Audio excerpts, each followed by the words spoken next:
Untuk itu saya mencalonkan cawapres tak lain dan tak bukan untuk memerangi oligarki dan memerdekakan Indonesia dari oligarki. Pasca vakum selama 1 tahun, nama Novel Bamukmin kembali mencuat sebagai cawapres Anies, ditulis oleh Ferry Fadli dari laman siwar.com. Serius nih? Mau Serius. cawapres? Serius. Amin. Apa nih motivasinya? Jadi ini instruksi loh dari imam besar kita, Habib Rizik. Semuanya untuk kita siap 2024 jihad konstitusional. Kita akan meraih daripada jabatan kursi mulai dari RT sampai presiden harus kita raih. Jangan sampai pejabat-pejabat atau penguasa ini dikuasai oleh PKI, oleh orang-orang aliran sesat, penista agama, kelompok-kelompok, karena itu akan menghancurkan negara Indonesia. Untuk itu kita harus semua berjuang. Siapapun harus berjuang karena kita punya hak pilih dan memilih, dan kita akan berjuang sesuai dengan kemampuan kita. Mudah-mudahan Allah Subhanahu wa taala kuatkan perjuangan kita, menangkan perjuangan kita. Cita-cita harus itu tinggi. Untuk apa? Untuk memerdekakan Indonesia ini dari oligarki. Untuk itu saya mencalonkan cawapres tak lain dan tak bukan untuk memerangi oligarki dan memerdekakan Indonesia dari oligarki. Takbir. Novel Bamukmin menyatakan siap untuk maju di Pilpres 2024 sebagai cawapres bersama Anies Baswedan. Dia merasa terpanggil untuk berjihad bersama Anies. Pasca deklarasi PKS mendukung Anies, bisa dibilang koalisi perubahan sudah 75% terbentuk. Tinggal menunggu Partai Demokrat menunjukkan bukti secara tertulis mengusung Anies. Karena omongan AHY saja tidak cukup untuk menunjukkan keseriusan partai berlambang bintang Mercy itu mengusung Anies. Lagian juga Partai Demokrat kan masih ngotot ketumnya yang jadi cawapres. Sehingga kalau keinginan itu tidak dipenuhi oleh Nasdem, bisa saja pindah koalisi. Hanya saja dengan PKS resmi mengusung Anies, koalisi perubahan tetap ada kemajuan. Nah, karena sudah mendapatkan dukungan dari beberapa partai, muncul pertanyaan baru. Siapa yang akan jadi cawapres ex-gubernur DKI Jakarta tersebut? Hal ini pula yang turut menjadi perhatian pengamat politik pro Anies, Hendry Satrio atau Hensat. Menurutnya, hingga saat ini belum ada kata sepakat siapa yang akan mendampingi Anies bertarung di Pilpres 2024. Untuk itu Hensat mengingatkan orang-orang yang berminat menjadi cawapres Anies, bersegeralah tebar pesona supaya dapat dukungan. Tak hanya itu saja, melalui akun Twitternya, Hensat juga bertanya kepada netizen, siapa yang paling pantas menjadi teman duet Anies? Ia berkata, siapa pantas jadi cawapres Anies? Hayo! Lantas apa jawaban warganet? Cukup banyak sih yang memberikan masukan, yang mengusulkan nama Erlangga Hartarto atau Sandiaga Uno. Pertanyaannya, kenapa kedua orang itu? Ya karena mereka kan punya basis massa. Apalagi kalau Sandi yang jadi cawapres Anies dapat untung double doi. Pertama, dapat tambahan suara dari pendukung mantan Wagub DKI. Kedua, Anies bisa minjem duit Sandi untuk modal kampanye lagi. Kemudian ada beberapa nama lagi yang diusulkan oleh netizen seperti AHY, Rizal Ramli, Ridwan Kamil, Amin Rais, Khofifah, Caimin, Susi Pujiastuti, Said Didu, Gatot Nurmantio, Aher Rizik, Rocky Gerung, dan lain-lain. Termasuk ada pula yang mengusulkan Anies berpasangan dengan istrinya sendiri, Ferry Farhati. Kenapa Ferry? Karena pasti akan serasi alias akan jarang terjadi konflik. Long mereka sudah bersama sejak 96 silam kok. Nah, uniknya dari sekian banyak yang mengusulkan nama-nama cawapres Anies, ada beberapa yang mengusulkan nama mantan Laskar FPI kontroversial, Novel Bamukmin. Seperti kata akun Twitter Mahfuz Solaim, Novel Bamukmin lah cawapres Anies. Kemudian dari akun Theodori Gultom, Novel Bamukmin is the best for Anies. Dan masih ada banyak lagi warganet yang mendukung Wasekjen PA212 itu untuk maju di Pilpres 2024 mendampingi Anies. Artinya apa? Diam-diam ternyata banyak juga yang menginginkan Wan Novel menjadi RI2. Benar-benar ngeri-ngeri sedap. Sebagaimana kita ketahui bahwa pada 2021 silam, kadrun tersebut memang menyatakan siap untuk maju sebagai cawapres Anies. Wan Novel mengaku terpanggil jiwanya untuk melakukan jihad konstitusi. Ia berkata, saat terpanggil wajib jihad konstitusional menyelamatkan bangsa yang sudah di ujung kehancuran oleh penjajahan gaya baru neokolonialisme. Dan jihad konstitusional ini sudah didengungkan oleh Imam Besar Habib Rizik sejak 2019, kata si Habib palsu itu. Menurut pengakuan Novel, dirinya mau nyawa pres tidak mulai dari nol, tapi sudah mendapat dukungan dari PA212, FPI, AKTA, dan para jamaah yang mendengarkan ceramahnya.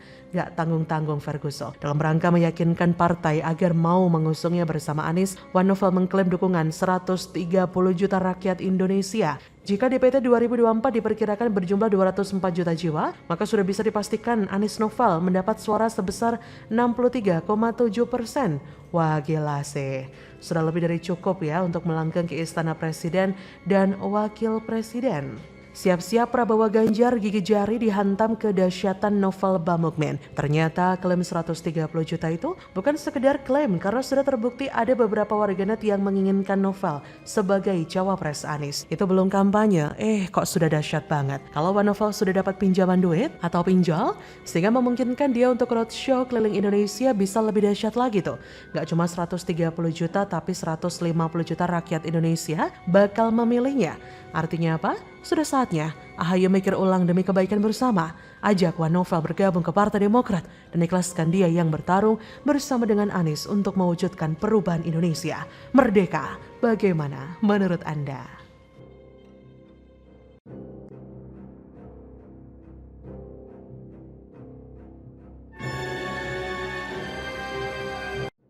Lumbung suara oposisi puas dengan kinerja Jokowi dan tolak kehadiran Anies. Ditelus-teluruskan Diangga Wirya dari laman siwar.com.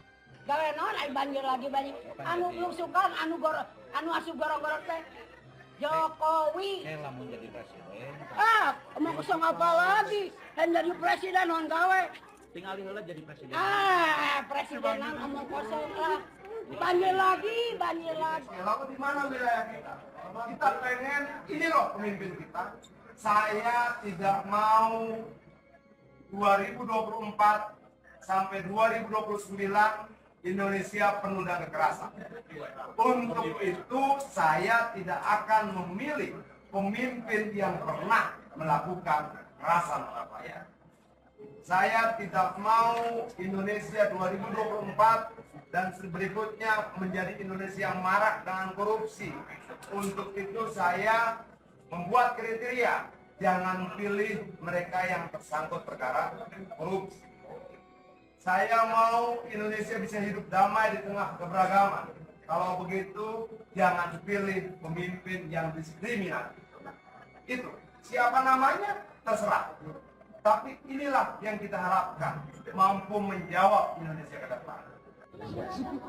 Yang merancang dan menyiapkan grand design dari nol. Siapa yang bilang? Siapa yang bilang? Ahok yang rancang. Alhamdulillah proses Semua Ahok. ini Enggak loh.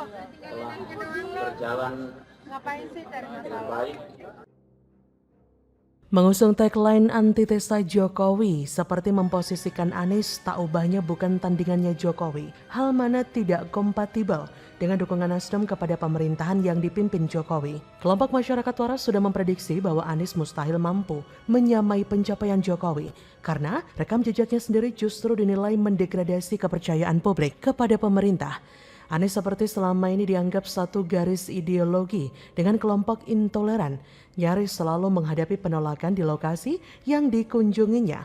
Lebih jauh, publik lebih melihat Anies sebagai biangnya politik identitas yang sangat Arab sentris. Ketua MPR RI Bambang Susatyo menyinggung terkait politik identitas yang disematkan pada Capres. Menurut Bamsud, calon presiden ideal adalah tidak punya rekam jejak terlibat dalam penggunaan politik identitas, serta berkomitmen melanjutkan kesinambungan program pembangunan dari Presiden Joko Widodo. Kata Bamsud, kriteria lainnya tidak pernah terlibat kasus korupsi, melanjutkan program kerja Presiden Joko Widodo, berkomitmen memperjuangkan agenda reformasi, menjaga kelestarian lingkungan hidup, dan mewujudkan reformasi agraria, serta berkomitmen melakukan upaya-upaya memperkuat ekonomi kerakyatan yang berkeadilan serta berpihak pada rakyat. Nah, dalam kesempatan itu Bamsud juga menyampaikan capres kriteria PENAS 98, antara lain yang mampu menjaga Pancasila, berpedoman pada Undang-Undang Dasar 45, setia pada NKRI, menghormati keberagaman dan merawat kebinekaan. Anies terlanjur dianggap selalu memanipulasi identitas yang melekat pada dirinya. Islam, kadang-kadang mengaku Jawa, di waktu lain mengaku Sunda, meskipun semua orang pasti tahu bahwa pengakuannya sebatas politis. Pernyataan baca pres dari Nasdem Anies Rashid Baswedan yang mengumumkan bakal sholat Jumat di salah satu masjid di Pontianak, Kamis 16 Februari 2023 lalu mendapatkan sorotan tajam dari Direktur Eksekutif Jaringan Moderasi Beragama Indonesia, Islah Bahrawi. Islah membaca pergerakan bakal mantan Gubernur Jakarta tersebut sebagai langkah kampanye.